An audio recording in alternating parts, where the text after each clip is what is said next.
Everyone, this is शोभित निर्वाण। कल आप सभी का एक बहुत प्यारा सा नोटिफिकेशन आता है सीबीएसई से कि आपके जो टर्म 2 के एग्जाम है वो अब 26 अप्रैल से स्टार्ट होंगे। 26 अप्रैल, इतनी लेट। कुछ बच्चे तो बहुत खुश हो गए कि भाई अब तो बहुत टाइम मिल गया। मैंने ना एक कम्युनिटी पोल डाला, मैंने कम्युनिटी पोस्ट डाला कि बच्चों का क्या ओपिनियन है वो जानने के लिए। उसमें मैंने एक चीज देखी कि कुछ बच्चे हैं जो कि थोड़े से डिसअपॉइंटेड है और उनके जो रीजन है डिसअपॉइंट होने के वो भी वैलिड है। ठीक है, ये जो आपकी नोटिफिकेशन आई है 26 अप्रैल से होने की, इसके कुछ पॉजिटिव वेज भी हैं, कुछ पॉजिटिव पॉइंट भी हैं, कुछ उसके नेगेटिव पॉइंट भी हैं, नेगेटिव इफेक्ट भी होंगे। हर एक चीज को यार इस वीडियो में मैं डिस्कस करूंगा। देखो, मैं कोई बिजनेसमैन नहीं हूँ, कोई कोर्स वगैरह बेचने यहाँ पे नहीं आया हूँ। ठीक है, मैं तुम सभी का बड़ा भैया हूँ, मैं आप सभी को छोटा भाई बहन समझता हूँ। जो मेरा ओपिनियन है, जो मेरे को लग रहा है, जो मेरे सजेशन होंगे वो मैं आप सभी के साथ शेयर करूंगा, सारे ऑनेस्ट रहेंगे। देखो, 3 कैटेगरी के इस समय बच्चे हैं। सबसे पहला, जिन्होंने अभी तक कुछ स्टार्ट नहीं करा है वो अब स्टार्ट करने वाले हैं, वो उनकी अब नींद जागी है कि भाई अब तो टाइम आ चुका है, 2 महीने बचे हैं तो अब हम स्टार्ट करेंगे। अगर आप इस कैटेगरी में हो तो आपके लिए भी यहाँ पे डिस्कस करेंगे कैसे कैसे आपको करना है। अगर आप इस कैटेगरी में हो जिन्होंने आधा सिलेबस या फिर आधे से ज्यादा 70% सिलेबस कंप्लीट कर लिया है, तो उनके दिमाग में आ रहा है कि भैया हम अपनी रिवीजन वगैरह कैसे करें जो आने वाला टाइम है उसमें, तो अगर आप इस कैटेगरी में हो तो आपके बारे में भी इस वीडियो में डिस्कस होगा। अगर आप इस कैटेगरी में हो कि आपने पूरा कंप्लीट कर लिया या फिर आप जस्ट अभी कंप्लीट करने वाले हो, होने वाला है कंप्लीट, तो जो आपके डाउट हैं जो आपने कमेंट सेक्शन में लिखे कि भैया अब तो हमारा थोड़ा सा 11th भी लेट हो जाएगा, हमने तो कंप्लीट इसलिए कर दिया था जिससे कि हम 11th अपनी जल्दी शुरू कर पाएं और हम 11th जो हमारी बर्बाद वाली सीन होता है लोगों का वो हमारा ना हो। तो अब जब 26 अप्रैल से एग्जाम स्टार्ट होंगे तो वो मिड मई तक जाएंगे, फिर उसके बाद 11th भी थोड़ी सी डिले हो जाएगी, उसकी वजह से दिक्कत आएंगी। तो ये जो कुछ बच्चे हैं ये चाहते हैं कि हम 11th अभी से थोड़ी थोड़ी स्टार्ट कर दें जिससे कि हमें उस समय दिक्कतें ना आए। तो इनको क्या स्ट्रेटेजी रखनी है, कैसे कैसे रिवीजन और 11th को साथ में रखना है, वो भी इस वीडियो में मैं डिस्कस करूंगा।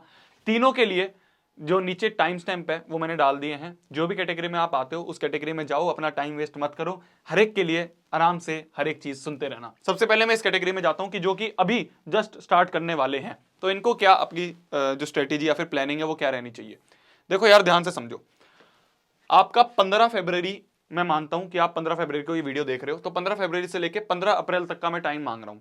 एग्जाम 26 अप्रैल को है, ठीक है, पर हम 15 अप्रैल तक का डेडलाइन रखते हैं।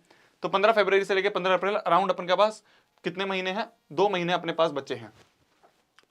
अब आपने कुछ नहीं स्टार्ट करा या फिर थोड़ा बहुत स्टार्ट कर रखा है, तो आपको कैसे कैसे करना है पूरे स्टेप्स बताता हूं। सबसे पहली चीज है, जो भी आप चैप्टर उठा रहे हो उसके वीडियो लेक्चर देखो।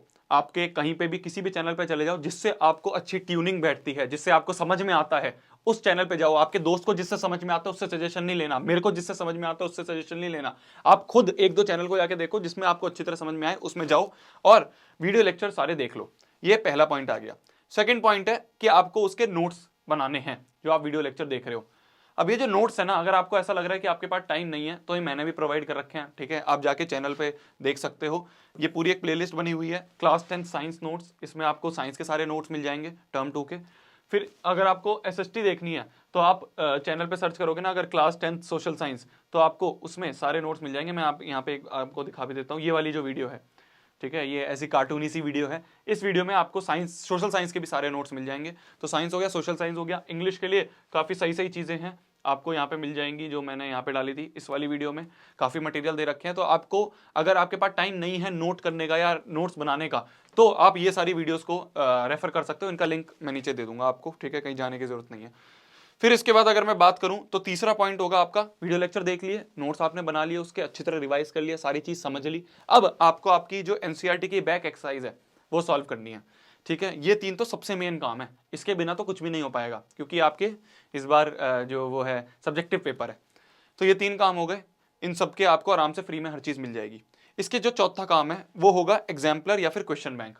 अगर आपके पास टाइम बचता है तो आप थोड़ा सा एडिशनल करना चाहते हो तो साइंस और मैथ्स के जो एग्जाम्पलर है वो कर सकते हो, या फिर आप क्वेश्चन बैंक्स ले सकते हो ओसवाल वगैरह के, जो कि मेरे को काफ़ी सही लगते हैं, आप ओसवाल के ले सकते हो। इन दोनों में से आप कुछ भी कर लीजिए, इससे आपका थोड़ी सी एडिशनल प्रैक्टिस हो जाएगी अगर आपके पास टाइम है तो।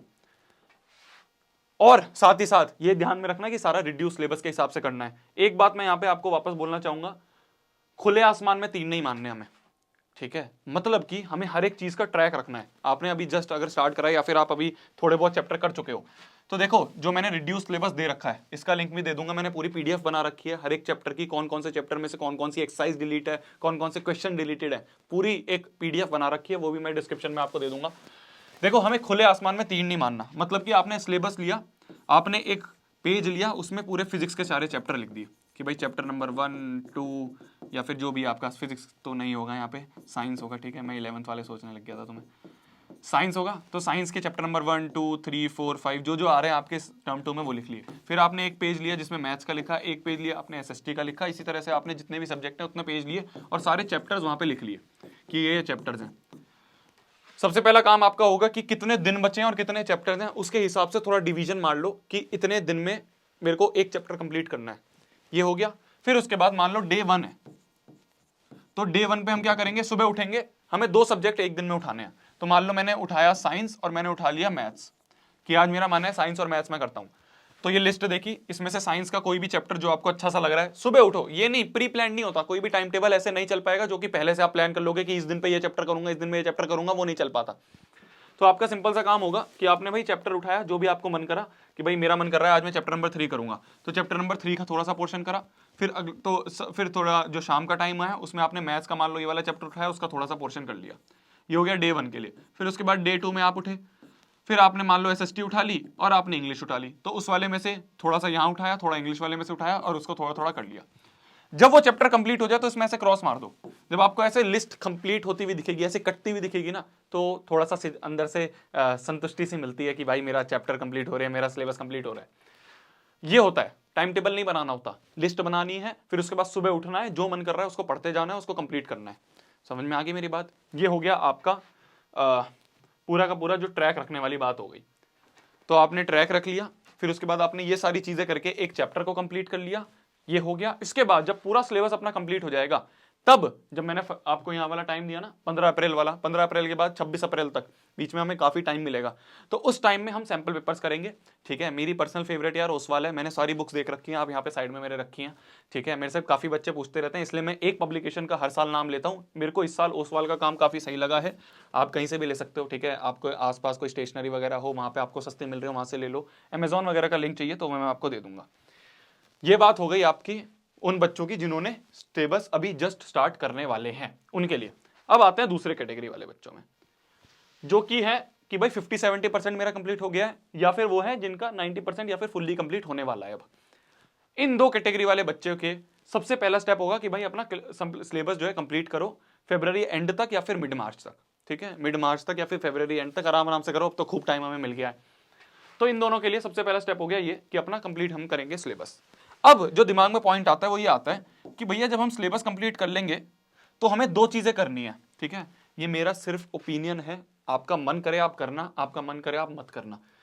मैं ये सजेस्ट करूंगा कि अगर आप इस कैटेगरी में आते हो तो थोड़ी थोड़ी 11th जो है ना उसको साथ साथ में शुरू कर देना। ठीक है, साथ साथ में कंप्लीट करना शुरू कर देना। कैसे? सबसे पहली प्रायोरिटी होगी हमारी रिवीजन, जो कि हमारी क्लास 10th की है। ठीक है, रिवीजन जो कि हमारी क्लास 10th की है वो। फिर जब आपका सिलेबस जब कंप्लीट हो जाएगा तो पहली प्रायोरिटी आपकी रिवीजन होगी जो क्लास 10th की होगी। दूसरी प्रायोरिटी होगी आपकी क्लास 11th के कुछ बेसिक कॉन्सेप्ट्स जो कि आपको करने हैं, वो मैं अभी बताऊंगा आपको। ये 2 काम आपको पैरेलली लेके चलने हैं। मान लो आप दिन के 6 घंटे पढ़ते हो, 8 घंटे पढ़ते हो, तो उनमें से 5 घंटे आप इसको पढ़ लिए, बचे हुए 3 घंटे आपने इसको पढ़ लिए। आप मान लो 6 घंटे पढ़ते हो तो आपने 4 घंटे इसे कर लिया, 2 घंटे आपने इसे कर लिया। और ये हमें ना करना होगा, डिसिप्लिन के साथ कंसिस्टेंटली करना होगा। सोच लिया तो करना, अगर आपका मन नहीं है इसे करने का तो कोई बात नहीं यार, जब आगे मई में या फिर आपके जून में जब स्टार्ट होंगे बैचेस जब कर लेना। बट अगर आप ऐसे हो जिनको नहीं भाई मेरे को अभी से थोड़ा थोड़ा स्टार्ट करना है जिससे वहां पे परेशानी ना आए, तो आप ऐसे करना है कि आप 60% टाइम यहाँ पे दोगे और 40% टाइम आप यहाँ पे दोगे, जितने भी घंटे आप पढ़ते हो। बट देना जरूर है, शुरू कर दिया है तो करना है। ये हो गया। दोनों को मैं डिटेल में डिस्कस करता हूं। सबसे पहली चीज है कि आपको रिवीजन कैसे करना है। देखो, रिवीजन करने के लिए ना कभी भी ऐसे रिवीजन मत करना कि भाई जो नोट्स आपने उठाए थे उन नोट्स को उठा के वापस, जो नोट्स आपने बनाए थे उनको उठा के वापस से याद करना शुरू कर दिया, जो ऑलरेडी याद कर रखे हैं उनको याद करना शुरू कर दिया। इसे रिवीजन नहीं कहते हैं। रिवीजन ऐसे नहीं होती है, आप करते होंगे बट ऐसे नहीं करते। रिवीजन का मतलब होता है दिमाग में से एक्सट्रैक्ट करना। समझ रहे हो मेरी बात? कि मान लो आप कोई सैंपल पेपर कर रहे हो और आपने कोई क्वेश्चन देखा तो आपने सोचना शुरू कर दिया कि मैंने इसमें क्या पढ़ा था, तो रिवीजन उसे कहते हैं। तो रिवीजन का सबसे जो बेस्ट तरीका जो मेरे को लगता है वो ये रहता है कि आपका सिलेबस कंप्लीट हो चुका है, आपने कोई भी एक सैंपल पेपर उठा लिया। ठीक है, सैंपल पेपर फिर से आप ओसवाल के ले सकते हो, काफी सही है, मेरे को काफी सही काम लगा उनका। बाकी पब्लिशर से बहुत अच्छा काम है। तो आप ओसवाल के जाके जो भी आपकी मार्केट वगैरह है वहां से ले सकते हैं। अमेजॉन का लिंक चाहिए तो वो मैं दे दूंगा आपको। सैंपल पेपर आपने उठा लिया, मान लो आपने एक सैंपल पेपर उठाया मैथ्स का, ठीक है, उसे आपने करना शुरू करा। टाइम लिमिट से शुरू में तो शायद थोड़ा टाइम लिमिट से ज्यादा में होगा, बट उसके बाद धीरे धीरे टाइम लिमिट में भी आ जाओगे। तो आपने टाइम लिमिट लगा के मैथ्स का सैंपल पेपर करना शुरू करा, कर दिया कंप्लीट। अब इसके बाद जो जो सवाल आपसे नहीं हुए थे, जो जो सवाल आपसे नहीं हुए थे या फिर वो रॉन्ग हो गए, वो जो जो सवाल आप अटेम्प्ट नहीं कर पाए, नॉट अटेम्प्टेड, वो, और वो सवाल जिसमें आपकी सिली मिस्टेक हो गई, ये सारे सवाल जो है ना, इनकी एक लिस्ट बनाते रहना। आपने पहला सैंपल पेपर करा, आपने देखा कौन कौन से सवाल हैं जो कि नहीं हुए, जो कि गलत हो गए या जिसमें सिली मिस्टेक थी, वो सवाल देखे। उनमें कौन कौन से टॉपिक हैं, चैप्टर नहीं है। ये नहीं देखना कि मेरे क्वाड्रेटिक इक्वेशन का सवाल गलत हो गया, ये नहीं देखना हमें ये देखना है कि उसमें नेचर ऑफ रूट्स का सवाल गलत हो गया। टॉपिक देखना है, सब टॉपिक। तो वो सब टॉपिक देखा, ठीक है, ये गलत हुआ था जी, ये सब टॉपिक पे गए, जाके इसका रिवीजन मार लिया। समझे? पूरा चैप्टर उठा के रिवाइज नहीं करना होता। सैंपल पेपर उठाया, उसको अटेम्प्ट करा, उनमें से जो जो सवाल गलत हुए या जो जो सिली मिस्टेक हुई या जो जो अटेम्प्ट नहीं हुए, उनमें क्या गलती हुई उसको एनालाइज करो बैठ के कि भाई ये टॉपिक का सवाल नहीं हुआ था, तो जाता हूं एक बार रिवाइज करता हूं। टॉपिक रिवाइज कर लिया, वापस उठा के उस सवाल को करने की कोशिश करो। अब हो रहा है, बहुत बढ़िया, हो गया वाला चैप्टर रिवाइज। ऐसे होता है रिवीजन। हम कभी भी ऐसे नहीं रिवाइज करेंगे कि भाई हमने उठा लिया चैप्टर और शुरू से पढ़ना शुरू कर दिया कि हम रिवीजन कर रहे हैं। नहीं, ऐसे मत करो। आपके पास खूब टाइम बचेगा, ठीक है, आपके पास अगर यहाँ पे हो आप, तो आपके पास अराउंड 1.5 महीने बचेंगे। यहाँ पे हो अगर आपके पास 1 महीना बचेगा, खूब दम लगा के सैंपल पेपर करो। ओसवाल के हो गए, कोई और पब्लिकेशन के ले लो, वहां से करो, जितने पब्लिकेशन के हो सकते हैं उतने कर लो। फिर क्या होगा ना, जब आप इतने सारे सैंपल पेपर करोगे तो आपको पहली चीज सब्जेक्टिव लिखने का आइडिया हो जाएगा। दूसरा, आपको जो माहौल होता है ना वो पता चल जाएगा कि भाई मेरे को कितने टाइम में कितना सवाल करना है, कहाँ पे मेरी सिली मिस्टेक हो रही है, कहाँ पे मेरी दिक्कतें आ रही थी। साथ साथ में एक एक तीर से और चीजें भी हो जाएंगी कि आपकी रिवीजन हो जाएगा साथ साथ में। भाई आपको ये टॉपिक नहीं आता है, आपने इसका रिवीजन मार लिया। ऐसे रिवीजन करना, उठा के चैप्टर की रिवीजन मत करना, टाइम वेस्ट होगा और कुछ नहीं होगा। रिट्रीव करना है हमें सवाल देखने के बाद सोचना है कि इसमें क्या था क्या था क्या था। हो गया, ठीक है, नहीं हुआ, रिवाइज करेंगे, वापस अटेम्प्ट करेंगे। ये बात हो गई आपकी रिवीजन की 10th की, जो कि आप 60% टाइम दोगे। दूसरा जो चीज होगी वो होगी क्लास 11th को करना। अब देखो, क्लास 11th जो है ना वो क्लास 10 से बिल्कुल अलग होती है। ये बात आपको पता है, ठीक है। मेरे को बहुत खुशी हुई, कमेंट सेक्शन में बच्चों ने लिखा कि भैया हमें क्लास 11th में दिक्कतें होंगी। मैं पहले बच्चों को बोलता था कि क्लास 11th मुश्किल है, अब मेरे को बच्चे खुद कमेंट करके लिखते हैं कि भैया क्लास 11th कैसे स्टार्ट करें, वहाँ पे तो बहुत परेशानी होगी, तो बताओ, थोड़ी मुश्किल है वो। तो मेरे को काफ़ी खुशी हुई, आपको इसके बारे में पूरी अवेयरनेस है। तो क्लास 11th में ना थोड़ी सी टेक्निक अलग होती है काम करने की, पढ़ने की, लिखने की, नोट्स बनाने की, लेक्चर्स देखने की। बड़े बड़े लेक्चर्स होते हैं, एक चैप्टर में 11-11, 15-15 लेक्चर्स होते हैं। तो इसलिए ना हमें ये नहीं करना है कि जैसी स्ट्रेटेजी से हम 10th में थे उसी स्ट्रेटेजी से हम 11th में जाएंगे। हमें थोड़ा सा अलग करना होगा। क्या करना होगा, देखो, सबसे पहली चीज जो मैं आपको बोलनी है वो ये है कि क्लास 11th में ना जो भी चैप्टर आप अभी करोगे वो उस तरह से करना कि आप जब क्लास 11th में सही में जाओ तब आपको वो रिपीट ना करना पड़े। तो फिर फायदा ही क्या हुआ। मान लो आपने यहां से, मान लो आपने जब आप फरवरी या मार्च वाले टाइम में थे, आपने 10th के साथ साथ मान लो चैप्टर नंबर 1 कर लिया, ठीक है, कोई भी सब्जेक्ट का, मान लो फिजिक्स का आपने चैप्टर नंबर 1 कर लिया साथ साथ में। फिर आप जब 11th में गए तब जब सर पढ़ा रहे थे उस समय भी आप चैप्टर नंबर 1 वापस कर रहे हो। तो फायदा क्या हुआ, आप तो उसी टाइम को वापस 2-2 बार कर रहे हो, तो उल्टा टाइम वेस्ट कर रहे हो। इससे बढ़िया तो मत ही करो, अभी उसी समय कर लेना। तो इसलिए ये इंश्योर रखना कि इस समय जो चैप्टर आप कर रहे हो उसको सिर्फ इसी समय करके खत्म करके रख देना है, जिससे कि हम उसको बाद में जब 11th में जाएं जब ना करें, उस समय हम थोड़ा आगे हों पूरी क्लास से। समझ गए? यही तो हमारा मेन मोटिव है कि हम उस समय जाके टाइम वेस्ट ना हो हमारा, हम उस समय थोड़ी क्लास से आगे हों। तो इसलिए हमें क्या करना है कि वो वाले चैप्टर जो हम करेंगे, मैं ज्यादा चैप्टर नहीं बताऊंगा, मैं फिजिक्स में सिर्फ एक चैप्टर बताऊंगा, मैं आपको मैथ्स में सिर्फ एक चैप्टर बताऊंगा और केमिस्ट्री में सिर्फ एक चैप्टर बताऊंगा, क्योंकि वो चैप्टर बड़े बड़े होते हैं, टाइम लगता है, 15-15, 20-20 लेक्चर होते हैं एक चैप्टर में। तो आपको सिर्फ एक एक चैप्टर बताऊंगा, वो कर लेना और उसको ऐसे कर लेना कि आपको 11th में जाके उसको वापस ना करना पड़े। ये बात पहली थी क्लास 11 से रिलेटेड। दूसरी चीज, आप सभी के जो सीनियर्स हैं उनके टाइम पे मैंने एक वीडियो बनाई थी, how to start class 11th, ठीक है, अराउंड 20 मिनट की वो वीडियो थी। यहाँ पे मैं आपको दिखा भी देता हूँ, how to start class 11th, क्या क्या टाइम टेबल रहना चाहिए, क्या क्या रोड मैप होता है। इस 20 मिनट की वीडियो को ना एक बार ध्यान से देख लेना। ध्यान से मतलब ऐसे देखना कि आप सच में 11वीं में घुस चुके हो और आपको अब सीरियस होकर पढ़ाई करनी है, ठीक है। मैं सिर्फ सीरियस बच्चों से बात कर रहा हूँ इस बारे में, इसलिए ध्यान से सुनना। तो आप गए, इस वाली वीडियो को देख लेना, साथ में लाइक भी कर देना, ठीक है, मजाक कर रहा हूँ।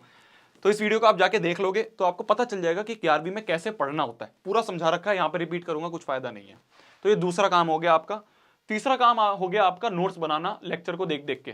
तो वो नोट्स बनाने के लिए मैंने इस वाली वीडियो में बताया कि हाउ टू मेक नोट्स। इसमें बहुत सारी चीजें बता रखी हैं, आप देख सकते हो कि यूनिट की ये कैसे कैसे लिखना होता है, हिंदी में लिखना होता है और क्या क्या चीजें करनी होती हैं, बहुत सारी चीजें बताई हैं इसमें एग्जाम्पल ले लेके कि मेरे नोट्स कैसे थे। और मैंने इसमें 2 नोट्स के एग्जाम्पल लिए हैं, एक जो बेकार नोट्स होते हैं जो मैं बनाता था और एक अच्छे नोट्स जो आपको बनाने चाहिए, उन दोनों को कंपेयर करके आपको अच्छे से समझाया है। तो आप ये वाली वीडियो जरूर देखना। 3 काम, पहला कि आपको जो चैप्टर करने हैं वो अच्छे से करने हैं जिससे आप उसको रिपीट ना करो 11th में जाके। दूसरा, how to start class 11th वाली वीडियो देखनी है, 20 मिनट की है, 2x पे देख लेना पर ध्यान से देखना। तीसरा, ये 9 मिनट की वीडियो है, इसको देख लेना। इन 3 से ना आप एक तरह से स्टार्ट हो जाओगे 11वीं में घुसने के लिए।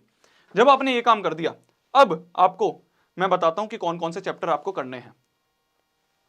मैं यार साइंस स्ट्रीम वालों के लिए बताऊंगा, ठीक है। आप अगर बायो वाले हो या फिर आप ऐसे हो जो कॉमर्स या फिर आर्ट्स वाले बच्चे हैं, तो आप किसी भी सीनियर से जाके बस चैप्टर्स के नाम पूछ सकते हो। स्ट्रेटेजी यही रहेगी जो मैं अभी बताऊंगा आपको, ठीक है। आप बस यहाँ पे सब्जेक्ट्स चेंज हो जाएंगे, स्ट्रेटेजी वही रहेगी कि आपको इतना 60-40 टाइम देना है, ऐसे ऐसे पढ़ना है, नोट्स ऐसे बनाने हैं, 11वीं ऐसे स्टार्ट करनी है, वो सब सेम रहेगा, बस चैप्टर्स अलग हो जाएंगे। मेरे को साइंस के बारे में ज़्यादा नॉलेज है क्योंकि मैं साइंस में ही था, इसलिए मैं आपको बता पाऊंगा। कॉमर्स या फिर आर्ट्स के लिए या तो आप कहीं से एनसीईआरटी से चैप्टर्स देख लो शुरू वाले 11वीं के, या फिर किसी भैया वगैरह दीदी हो सीनियर हो तो उनसे पूछ लेना, ठीक है।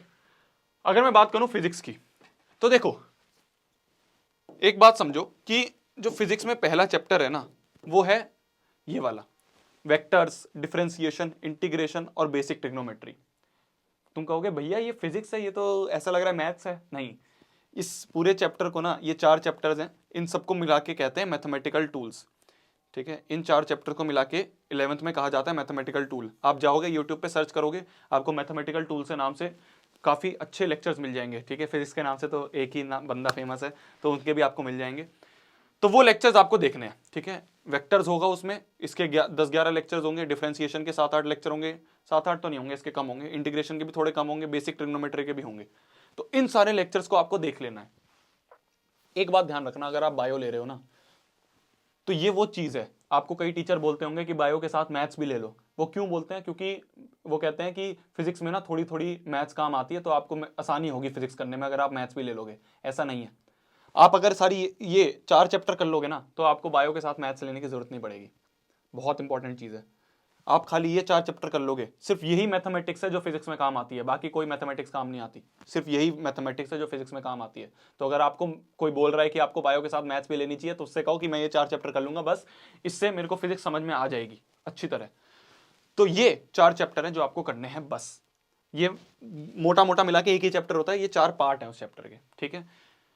इसके सबसे पहली बात, आपको लेक्चर्स देखने हैं, साथ साथ में आपको इनके नोट्स बनाने हैं। नोट्स कैसे बनाने हैं वो उस वीडियो में आपको पता चल जाएगा। साथ ही साथ इसके ना, या तो आप किसी सीनियर से मॉड्यूल वगैरह ले लो, आपका कोई भाई वगैरह हो, कुछ हो, नहीं तो आपको गूगल पे ना प्रैक्टिस शीट मिल जाएंगी, इसकी प्रैक्टिस शीट मिल जाएंगी और साथ साथ में उसके सॉल्यूशन भी होंगे।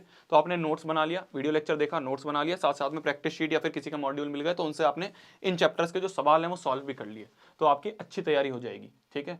इससे इन 3 चीज़ों से आपके ये चैप्टर्स कंठस्थ हो जाएंगे, आपको बाद में करने की जरूरत नहीं पड़ेगी, ठीक है। अगर मैं बात करूँ आपकी केमिस्ट्री की, तो केमिस्ट्री में पहला आता है फिजिकल केमिस्ट्री। केमिस्ट्री के ना 3 भाग हो जाते हैं, एक होता है फिजिकल केमिस्ट्री, एक होता है ऑर्गेनिक केमिस्ट्री, एक होता है इनऑर्गेनिक केमिस्ट्री, ये 3 भाग होते हैं। अगर मैं फिजिकल केमिस्ट्री की बात करूं, तो आपको इसमें 11th का कुछ नहीं पढ़ना, इसमें आपको 9th में जो आपकी साइंस में मोल आया था ना, वो रिवाइज करना है। आपको 11th का कुछ नहीं करना, 9th की एनसीईआरटी उठाना, उसमें जो मोल कंसेप्ट था उसको अच्छे से याद कर लेना, अच्छे से समझ लेना। जब मैं 11वीं में गया था ना, तो केमिस्ट्री में आते फिजिकल में मोल कॉन्सेप्ट वापस आता है। मेरी 9th की मोल बहुत वीक थी, तो वो मेरा मोल कॉन्सेप्ट जो था ना शुरू का, बहुत वीक चला गया था 11th में।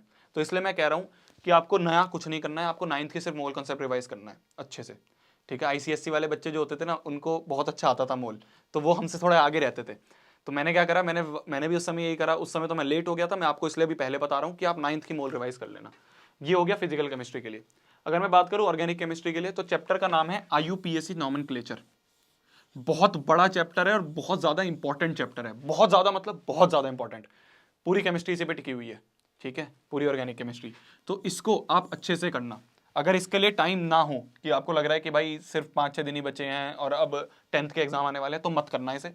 ये जब करना जब आपके पास खूब सफिशिएंट टाइम हो, ठीक है। इसके जितने भी लेक्चर्स हैं, लेक्चर्स देख लेंगे हम, नोट्स अच्छे से बना लेंगे।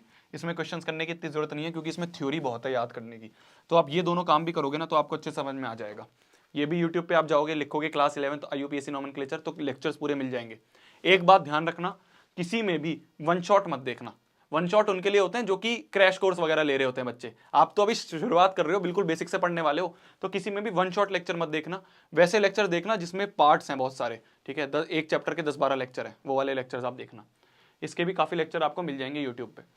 अगर मैं मैथमेटिक्स की बात करूं, कुछ कोचिंग्स होती हैं जो कि सेट्स शुरू करवाती हैं, सेट्स नाम का एक चैप्टर है सेट्स। दूसरी कुछ कोचिंग होती हैं जो कि लॉगरिथम स्टार्ट करवाती हैं। आपका मन है आप कुछ भी करो। सेट्स थोड़ा सा इजी टॉपिक है, ये थोड़ा सा डिफिकल्ट टॉपिक है, ठीक है। तो आप टाइम के हिसाब से, जितना टाइम आपके पास है उसके हिसाब से आप दोनों में से कोई भी चूज कर लेना, ठीक है। वापस से आप यूट्यूब पे जाके किसी भी, जो भी चैनल है 11th के आपकी कुछ हैं फेमस, ठीक है, मोहित त्यागी सर हो गए, नेहा मैम हो गई, वहां से जाके आप देख सकते हो, इन दोनों के लेक्चर आपको मिल जाएंगे। और आपको कोई और मिले तो वहां देख लेना, मेरे को इतना आइडिया नहीं है उसके बारे में। ये वाला करना ये कर लेना, लॉगरिथम करना ये कर लेना। ये हो गए आपके तीनों, मैंने बता दिए साइंस स्ट्रीम वालों के लिए। कॉमर्स या फिर आर्ट्स वाले बच्चे हो, आप किसी भी सीनियर से पूछ लेना, वो आपको बता देगा आराम से कि भाई शुरू का ये चैप्टर है, ये उस वाले चैनल से पढ़ ले, ये वाला चैप्टर है यहाँ से पढ़ ले, यहाँ से पढ़ ले, ऐसे पता चल जाएगा। बेसिक जो कॉन्सेप्ट रहेगा वो यही रहेगा। नोट्स बनाने अच्छे से, कैसे स्टार्ट करनी है वाली वीडियो ध्यान से देखना है। साथ ही साथ आपको जो चैप्टर अभी कर लिए हैं वो ऐसे कर लेना जिससे कि उसको 11th में वापस ना करना पड़े। ये बात हो गई आपकी उन बच्चों की जिनको अभी से थोड़ी सी 11th स्टार्ट करनी है उनके लिए, ठीक है। बाकी मेरे को कुछ पॉइंट्स और डिस्कस करने थे कि आपका कुछ बच्चों के प्री बोर्ड वगैरह आ गए थे, है ना, तो वो बच्चे बड़े खुश हैं कि भैया हमें ये समझ में नहीं आ रहा था कि प्री बोर्ड का पढ़े या बोर्ड का पढ़े। तो अभी अपना प्री बोर्ड का फोकस करो, जितना भी है उसमें अच्छे नंबर लाओ, क्योंकि शायद कई बार जुड़ जाते हैं प्री बोर्ड के नंबर, है ना, लास्ट ईयर ऐसा हुआ था। तो उस पर फोकस करो, बोर्ड के लिए सफिशिएंट टाइम हमें मिल गया है। जो NTSC वाले बच्चे उनको सफिशिएंट टाइम मिल चुका है, तो उस पर ज़्यादा फोकस करो आप, है ना। पहली प्रायोरिटी आपकी 10th ही रहेगी, दूसरी जो भी और चीज़ें हैं वो सब करते रहना, क्योंकि टाइम काफ़ी आपको मिल चुका है, ठीक है। और मेरे को कुछ पॉइंट्स अगर याद आ रहे हो, मैंने लिख रखे हो, तो मैं आपको बताता हूँ। हाँ, एक चीज़ और, कुछ बच्चे ना कमेंट सेक्शन में ये लिख रहे थे कि भैया जब तक रिजल्ट नहीं आता क्या 11th स्टार्ट नहीं होती। ऐसा नहीं है। जो स्कूल वाले हैं वो 11th जब स्टार्ट करते हैं शायद जब रिजल्ट आ जाता है ना, ये मेरे को पक्का पता नहीं है, बट कोचिंग वाले जो होते हैं ना वो 11th स्टार्ट कर देते हैं, वो रिजल्ट का वेट नहीं करते। आपके एग्जाम्स होंगे 10th के, वो स्टार्ट कर देंगे। तो इसलिए इस बात का वेट मत करना कि जब रिजल्ट आ जाएगा, मई में आपके एग्जाम खत्म हुए हैं, फिर उसके बाद जून जुलाई तक या अगस्त तक जाके आपका रिजल्ट आएगा, तो इतना लेट मत करना। 11th अगर आप अभी से स्टार्ट करो तो बहुत बढ़िया, बाद में स्टार्ट करने की सोच रहे हो तो एग्जाम खत्म होते ही स्टार्ट हो जाती है 11th कोचिंग्स वगैरह में। तो स्कूल का मेरे को इतना आइडिया नहीं है, हर स्कूल का अलग अलग होता है, ठीक है। तो इस चीज़ का वेट नहीं होना है कि भैया क्या रिजल्ट के बाद स्टार्ट होती है 11th, और क्लासेस की तरह नहीं है, रिजल्ट आता रहता है 11th स्टार्ट हो जाती है, ठीक है। ये कुछ पॉइंट्स थे। और ये वाली वीडियो ना यार, कुछ बच्चे मेरे को कमेंट सेक्शन में लिख रहे थे कि भैया जो पेरेंट्स है वो नहीं करने दे रहे हैं हमको जो 11th है, तो एक बार उनको ये वीडियो दिखा देना तो शायद वो समझ जाएं। तब तक के लिए वही पढ़ना है, फोड़ना है, कहर मचा देना और आग लगा देनी है। खूब टाइम मिल गया है, अच्छे से पढ़ना है, ठीक है, दम लगा देना है, जितने सैंपल पेपर हो सकते हैं, जितने क्वेश्चन बैंक हो सकते हैं, अच्छी तरह करने हैं हमें। और टर्म 2 के लिए ना अब कोई बहाना नहीं बचना चाहिए कि भैया इस वजह से मेरा टर्म 2 नहीं हुआ। अब तो बहुत टाइम मिल चुका है, जाओ, चलो जाओ पढ़ लो, ठीक है, बाय बाय, जाओ पढ़ लो।